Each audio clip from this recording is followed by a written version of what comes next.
Start with David Pascal, then Grant Ramey. Here.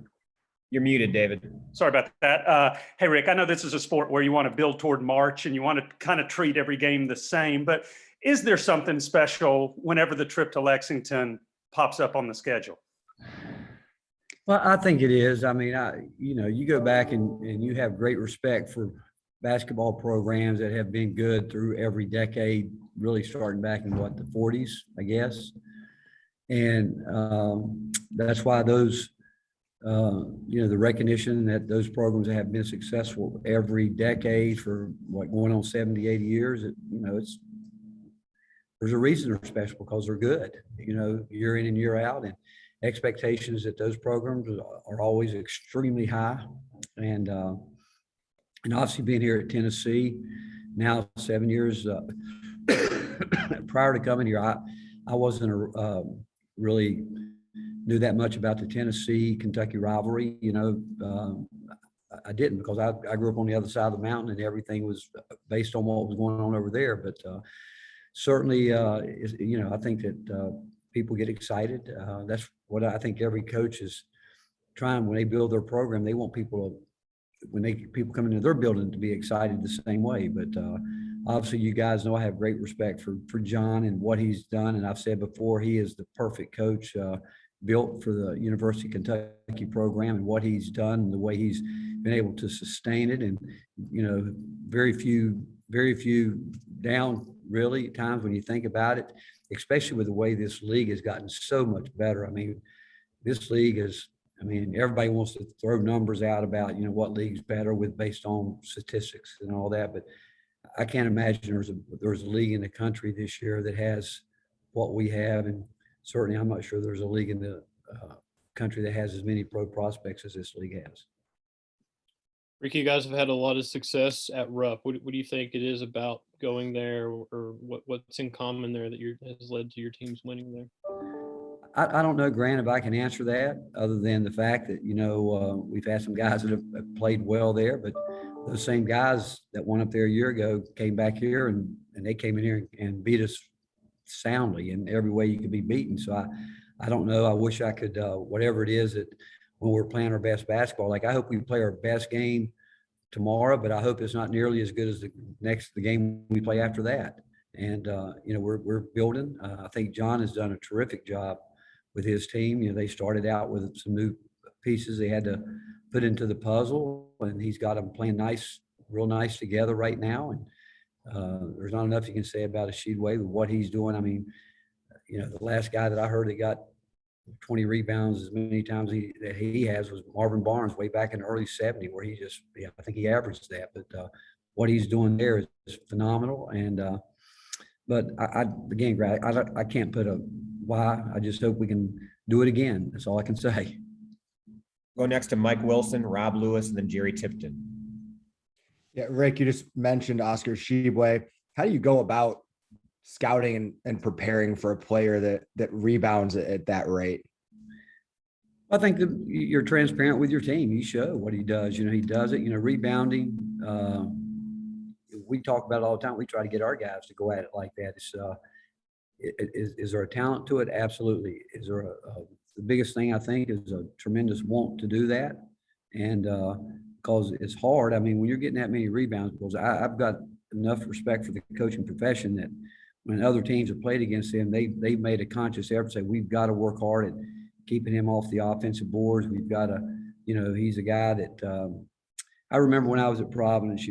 They used to tell me that Marvin Barnes, and when I met Marvin, he used to tell me too that he would tell his teammates, "You guys just block out, and I'll go get all of them." And he did pretty much. And I'm not sure how Kentucky's doing it, other than the fact that Oscar's got a tremendous passion and a drive to go get it.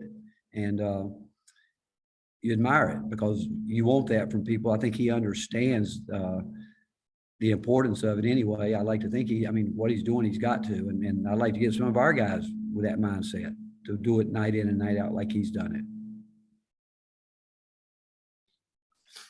Coach Fulke had 10 and 7 the other night. Would you take that every night from him? Is that Absolutely? We can get the consistency from him.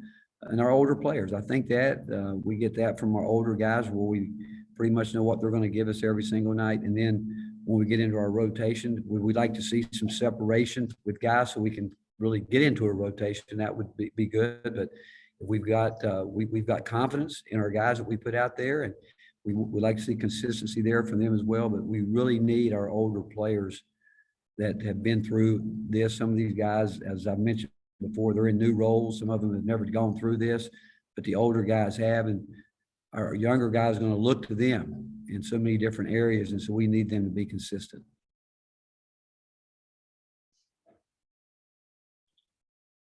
Jerry? Yes, Rick, I hope I can ask two questions. I noticed you guys are ranked pretty high in defense, and I'm wondering what's the key there for you guys defensively? Well, if you look at our offensive numbers, it's obvious we're putting all of our emphasis on defense because we're as good as our defensive numbers are, our offensive numbers are that bad. So maybe that's the key. I don't know. But the fact is, our guys believe in it. They know that it's something that we go from day one with. That's, as we continue to put our system in from day one, and we expect guys to buy into it. And the thing is, and you're right, the numbers look good, but we still know that we can get better. We got guys that we know that need to get better in certain areas, and we'll keep doing that. Like I said, I hope we play our best basketball game tomorrow, but I hope we're better the game after that. And we just want to see each guy improve like that from one game to the next so we can continue to build and grow. But it's a lot. The fact that, again, I do credit our older guys with a lot of that because they really do get locked in on our game plan and how we want to do things on the defensive end. And when they're talking and they're active and they're really calling out things, because this time of year, there's, John and his staff know us probably as well as we know them. So when you get older guys that are talking and you get teams that really talk, especially defensively, you got a chance to have something special. And I wondered too, you guys have won the last two times you've played at Kentucky. Teams don't win here 3 in a row very often. How much is history making maybe a motivating thing? Well, I haven't thought about it. Are you trying to jinx us, or what are you trying to do here? I don't know. I don't. We don't think about it. You know what?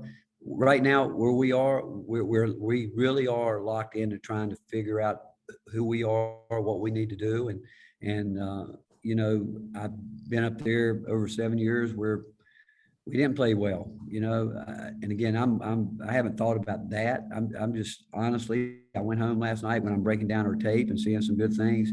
My whole mindset with our guys today is, hey, let's do what we're working on right here and let's see how it shakes out. Thanks. Okay. Go next to Karthik and then back to Grant Ramey and Mike Wilson. Hey, Coach, earlier you said something along the lines of when you came here, you didn't understand or didn't realize the significance of the rivalry between Tennessee and Kentucky. What would you say it means to you now? Well, I want to win. I don't care who we're playing, and I've honestly, as a coach, I've never tried to put a great deal of emphasis on one game over the other.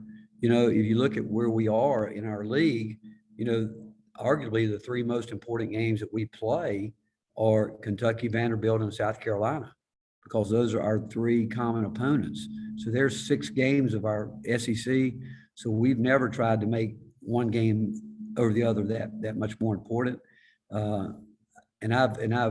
What I've often told our team is I don't want to be a one-hit wonder. You get up to play one team like a Kentucky, and then you think that, hey, we can just cruise through other games. That's why we have always tried to. That's why we've always tried to go. That's why we've tried to go with our game plan each and every day, where we're consistent with our players, where they understand that we value every game, regardless of who we're playing. And I would tell you this: if you were in our locker room from the start of the season to right now, you would see that I think we played 13 games. We have not done anything different in terms of our prep, because we want them to understand that every game's a big game. And if they don't believe that, come March, they will.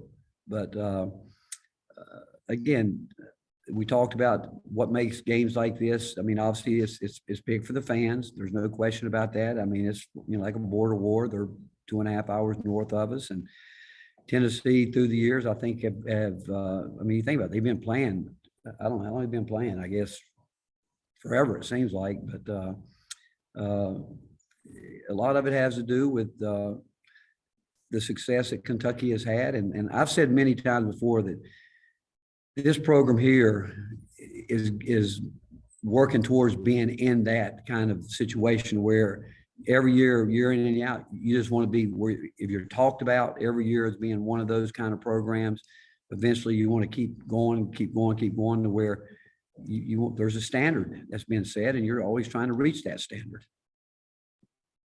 Since 1910, Rick, I think you were a GA at Davidson that year. That was my third year in coaching. That was my first full-time year. Do you go into this game looking at Oscar and Keon Brooks and others in the post is like, this is an ultimate test for your post guys, or are you careful? I mean, last year, the thing about Mintz came in here and lit us up. I think he had 5 threes last year. They came in and they really, the game, I think they beat us by 20 or something, but it wasn't even that close. And I think Mintz hit 5 threes. They had, I think, maybe one of their best shooting nights against us in here a year ago, and played great. And so we've got respect for all their players. I mean, we've certainly playing against Kellen Grady. We've scrimmaged Davidson every year that he was at Davidson and know him, and played against Wheeler last year, and I'm sure he'll be ready to play tomorrow. So, we know these guys, and it's not just our post guys that we've got to be concerned with. Rick, you've talked about how teams are guarding Santi differently this year, and it certainly seemed like South Carolina was keying on him. Do you need more of your perimeter guys to start knocking down shots, if for nothing else, to open up the floor and take some pressure off Santi in that way? Yeah, there's no doubt that he's highly they game plan for.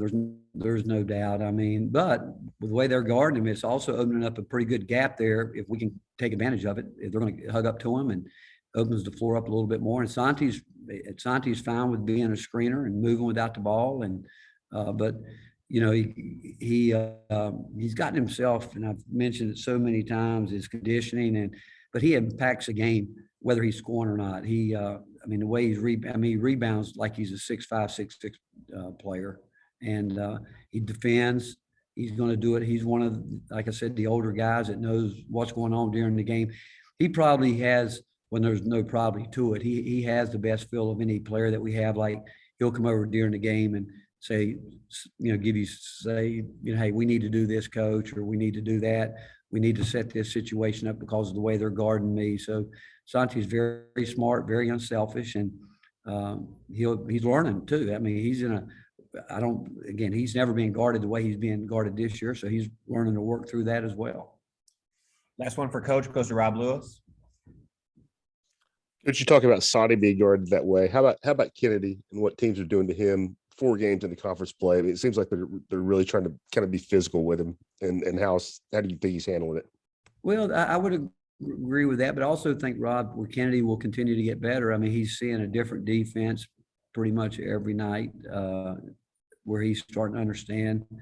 And again, I mentioned before that every game has its own personality, and you've got to, as much as we try to assimilate what the other team might be doing, say with him on ball screens, whatever it may be, he still has to learn to adjust, because they might make adjustments throughout the game, and it's not going to always be the same every time you come down the court.